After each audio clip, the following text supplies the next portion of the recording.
नमस्कार साथियों, स्वागत है आपका जागो पब्लिक न्यूज़ में। और आज मैं उपस्थित हूं पटना में। प्रशांत किशोर जो कि जन सुराज के संस्थापक हैं, जन सुराज के पुरोधा हैं, उन्होंने आज प्रेस कॉन्फ्रेंस बुलाया था पटना में और ये सूचना मीडिया को दी गई थी कि वो बीजेपी के किसी बड़े नेता का नाम आज खुलासा करने वाले हैं। इसके पहले भी वो बीजेपी के एक बड़े नेता का नाम खुलासा कर चुके हैं, जिन्होंने कॉलेज में जो है कब्जा जमाया हुआ है और अवैध तरीके से।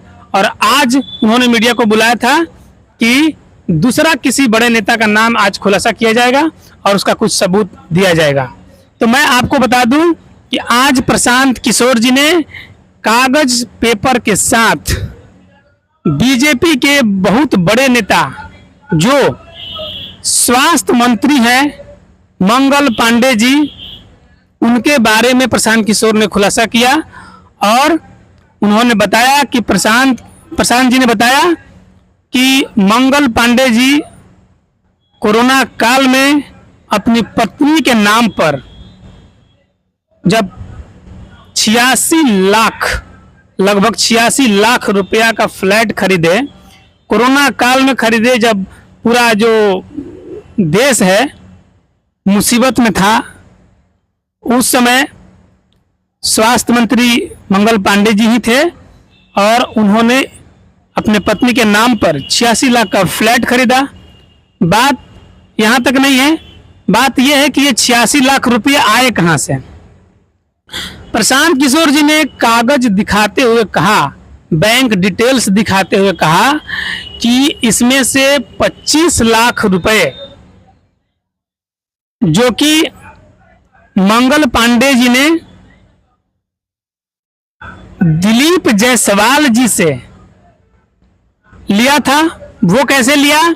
दिलीप जायसवाल जी ने पहले मंगल पांडे जी के पिताजी के अकाउंट पर 25 लाख रुपए भेजे और वही 25 लाख रुपए जो है उनके पिताजी उनकी पत्नी के अकाउंट पर भेजे और उसी पैसा को फ्लैट खरीदने के समय, रजिस्ट्री के समय वहां पर पे किया गया। उसका सारा सबूत, सारा कागज निकाल कर प्रशांत किशोर जी ने आज प्रेस कॉन्फ्रेंस में दिखाया, मीडिया के सामने रखा और बताया कि कैसे दिलीप जायसवाल जो कि मेडिकल कॉलेज पर कब्जा जमाए हुए हैं और उसी कड़ी में जो है स्वास्थ्य मंत्री मंगल पांडे जी थे और स्वास्थ्य मंत्री मंगल पांडे जी के होते हुए दिलीप जायसवाल जी से जो है पैसा लिया गया। और इसका सबूत आगे उन्होंने बताते हुए कहा कि ये ऐसे भी सिद्ध होता है कि दिलीप जायसवाल जी जिस कॉलेज के कब्जियाने का बात वो कह रहे हैं, उस कॉलेज को डिग्री देने का अधिकार नहीं था पहले, लेकिन जब ये पैसा 25 लाख रुपया जो है दिलीप जायसवाल जी ने मंगल पांडे जी के पिता के थ्रू उनके पत्नी के खाते में भेजा और उसी से फ्लैट खरीदा गया, यानी कि फ्लैट खरीदने में वो 25 लाख रुपया इनडायरेक्टली दिए। उसके बाद उस कॉलेज का जो डिग्री देने का अधिकार नहीं था, वो अब डिग्री देने का अधिकार उनको मिल गया है और स्वास्थ्य मंत्री चूंकि मंगल पांडे जी थे।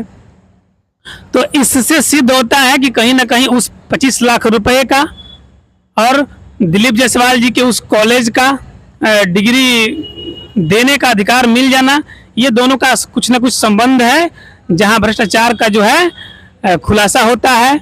और उसके बाद मैं आपको बता दूं कि मंगल पांडे जी पर उन्होंने दूसरा आरोप ये लगाया कि बिहार में जो एम्बुलेंस खरीदने के लिए सरकार ने पैसे जारी किए, तो जो एम्बुलेंस दूसरे राज्यों में 12 लाख, कहीं 15 लाख रुपए पे खरीदा गया था, उसी एम्बुलेंस को 2022 के आसपास बिहार सरकार में मंगल पांडे जी के स्वास्थ्य मंत्री रहते हुए उसी एम्बुलेंस को जो 12-14 लाख में खरीदा गया दूसरे राज्यों में, बिहार में उसको 19 लाख रुपया में खरीदा गया था। और उसमें जो भी शर्त कंपनी को दिया गया था वो शर्त कंपनी ने फॉलो नहीं किया। उसके बाद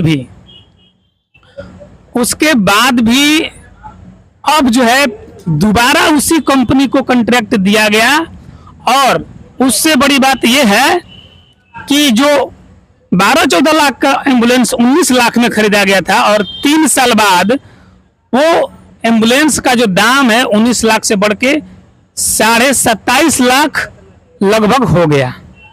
तो इतना महंगा एम्बुलेंस जो कि दूसरे राज्यों में बहुत कम पैसे पर मिल रहा है और 3 ही साल में ये 7-8 लाख रुपया का बढ़ जाना, ये कहीं ना कहीं ये घोटाले का स्वरूप दिखाता है। और ये दर्शाता है कि जिस कंपनी को कॉन्ट्रैक्ट पहले दिया गया था उस कंपनी ने नियम को फॉलो नहीं किया, उसके बावजूद उसी को फिर कॉन्ट्रैक्ट देने का क्या मतलब है। यानी कहीं ना कहीं कंपनी और उसके साथ जो मंगल पांडे जी का संबंध बताने का कोशिश कर रहे थे प्रशांत जी, और यहाँ पे पूरा कागज और पेपर ले करके जो निकाल करके बैठे थे और मीडिया को बोले कि आप लोग जिसको भी ये पेपर चाहिए वो आकर हमसे ले लेगा ताकि खबर को अच्छे से छापा जा सके, सबूत के साथ छापा जा सके। और इस प्रेस कॉन्फ्रेंस को शुरू करने से पहले मैं आपको ये भी बता दूं कि उन्होंने ये भी बताया कि ये जो है 2 आरोप उन्होंने सबूत के साथ लगाए हैं और इसके बाद भी उनका खुलासा किया जाएगा। क्योंकि अभी 25 लाख रुपया जो दिलीप जायसवाल जी के थ्रू ट्रांसफर हुए थे उसके बारे में बताएं, बाकी पैसे कहां से आए इसके बारे में भी प्रशांत किशोर जी ने कहा कि हम आगे के प्रेस कॉन्फ्रेंस में सारा चीज बताएंगे। आज के प्रेस कॉन्फ्रेंस शुरू होने से पहले प्रशांत किशोर जी ने एक बात बताया कि जो बिहार का एक गरीब लड़का जो दलित परिवार से था, मुसहर समाज से था, वो नौकरी करने गया था हरियाणा में और वहां पे किसी ने उसको बरगला फुसलाकर अपने घर ले गए काम कराने के लिए, बोले कि 10,000 रुपया आपको महीना देंगे, चलिए। वो बेचारा चला गया। उसके बाद वहां जाकर के उसके साथ ऐसा हुआ कि जो भी है गाय भैंस का चारा काटने खिलाने का काम उसको दिया गया और कहा गया था कि आपको हर महीना 10,000 रुपया देंगे। उसके बाद लगभग 1.5 महीना के बाद उसको 1 रुपया भी नहीं दिया गया और ऐसा उसके साथ बहुत बड़ा घटना हो गया कि जो चारा काटने वाला जो मशीन होता है उसमें उसका हाथ फंस के उसकी उंगली कट गई।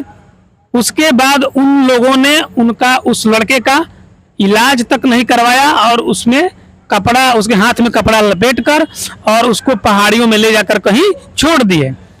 उसके बाद क्या हुआ कि 2 शिक्षक की नजर उस बच्चे पर पड़ी और बेहोशी की हालत में वो उसको अस्पताल ले गए।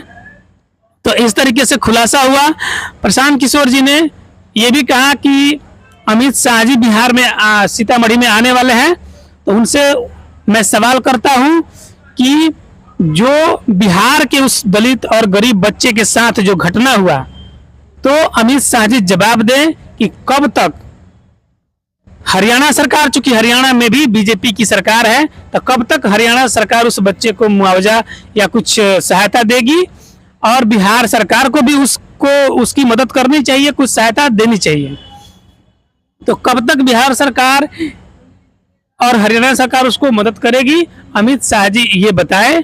आज वो लड़का पीजीआई अंबाला में भर्ती है, उसका हाथ काटना पड़ा है।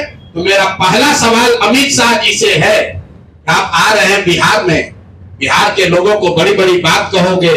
हरियाणा में भाजपा की सरकार है जिसकी वजह से हरियाणा में जहां पर बिहार के बच्चे के साथ जैसा कुकृत्य किया गया है उसका हाथ कट गया।